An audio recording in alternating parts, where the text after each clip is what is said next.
Šodien gribas uzcept kaut ko graznu un svinīgu, tāpēc taps Napoleons. Un rudenī man to patīk gatavot tieši ar ceptiem āboliem.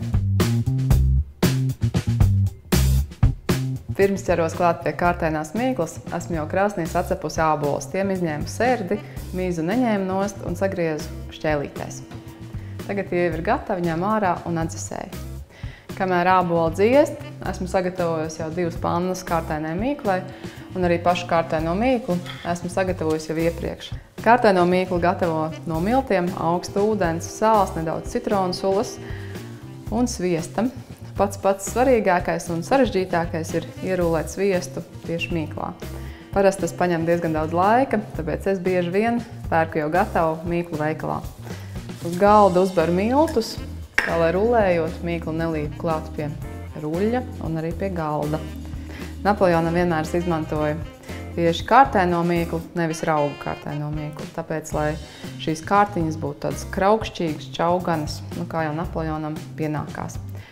Un tagad mīklu rulēju pannas izmērā. Ņemu pannu un izlieku mīklu pa pannu, tā lai tā ir kārtīgi ieklāta. Kārtaino mīklu pirms cepšanas sadurst ar dakšiem.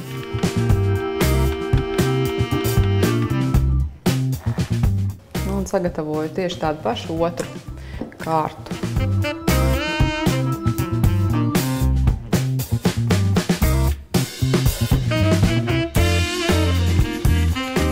Tagad abas pannas liek cepeškrāsnī 180 grādos kāds 10–15 minūtes, kamēr mīkla būs pacēlusies un zeltaini brūna. Kārtainās mīklas kārtas krāsnī pavadīju 15 minūtes, tagad tās atdzesēju un pa to laiku saputoju krēmu, kas sastāvēs no maskarpones siera, saldā krējuma un bišķiņ pudercukuru. Kā arī krēmam pielikšu klāt kanēli, jo, manuprāt, āboliem ļoti labi piestāv kanēls.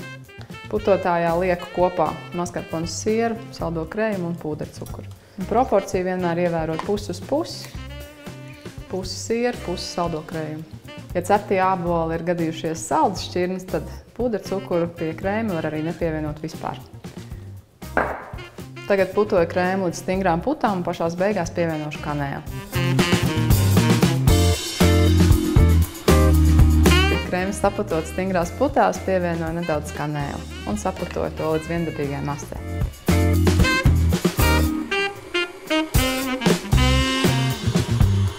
Krēms ir gatavs un izceptajām plāksnēm tagad apgriežu maliņas, jo maliņas vajag apgriezt tāpēc, lai sanāk mazās drupučiņas, kuras uzbirdināt pēc tam virsū uz kūkas. Un to noteikti vajag darīt ar robainu nazīti. Un šīs izceptās plāksnes pārgriežu uz pusēm, tā lai sanāktu 4 Napoleona kārtas. Uz kūkas palikņa lieku pirmo kārtu un ielieku maisiņā. Šis ir vienreiz lietojamais konditorijas maisiņš. Ielieku krēmu un izgriežu galiņu, lai pa to var izspiest mazas bumbiņas. Tas ir gatavs. Tagad uz šīs pirmās plāksnes sakārtoju ābolus un pēc tam uz āboliem uzspiedīšu krēmu. Virs krēma lieku nākamo kārtu.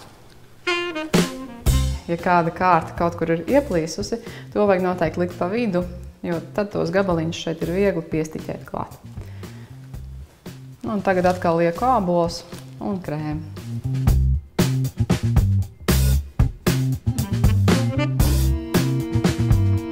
Tagad lieku atkal trešo kārtainās mīklas kārtu, atkal ābolus un atkal krēmu.